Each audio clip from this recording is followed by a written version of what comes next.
Champions ట్రోఫీకి Pakistan ఆతిథ్యం ఇవ్వబోతోంది. వచ్చే ఏడాది ఈ టోర్నీ జరగబోతోంది. టాప్ క్లాస్ టీంలు ఈ టోర్నీలో బరిలో దిగబోతున్నాయి. 8 జట్లు ఆడబోతున్నాయి. ఇప్పటికే పాకిస్తాన్లో ఆడేది లేదంటూ బీసీసీఐ తేల్చి చెప్పినట్టుగా చర్చ జరుగుతోంది. దుబాయ్ లేదంటే శ్రీలంకతో భారత్ మ్యాచ్లను నిర్వహించాలని కోరినట్టుగా కథనాలొస్తున్నాయి.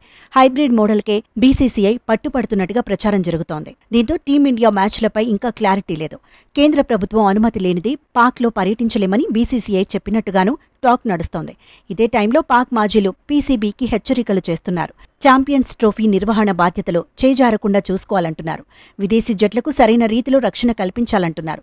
ఇదే అంశంపై తాజాగా పాకిస్తాన్ మాజీ క్రికెటర్ బాసిత్ అలీ కూడా రియాక్ట్ అయ్యాడు. ఛాంపియన్స్ ట్రోఫీకి ముందు బైలేటరల్ సిరీస్ల విషయంలోనూ అలర్ట్గా ఉండాలన్నాడు. బంగ్లాదేశ్, ఇంగ్లాండ్, వెస్టిండీస్తో సిరీస్ల నిర్వహణలో లోపాలు లేకుండా చూసుకోవాలన్నాడు. భద్రతా పరంగా కట్టుదిట్టమైన చర్యలు తీసుకోవాలన్నాడు. 1996లో సంయుక్తంగా వరల్డ్ కప్ ఆతిథ్యం ఇచ్చిన తర్వాత ఛాంపియన్స్ ట్రోఫీ నిర్వహణే పెద్ద అవకాశం అన్నాడు.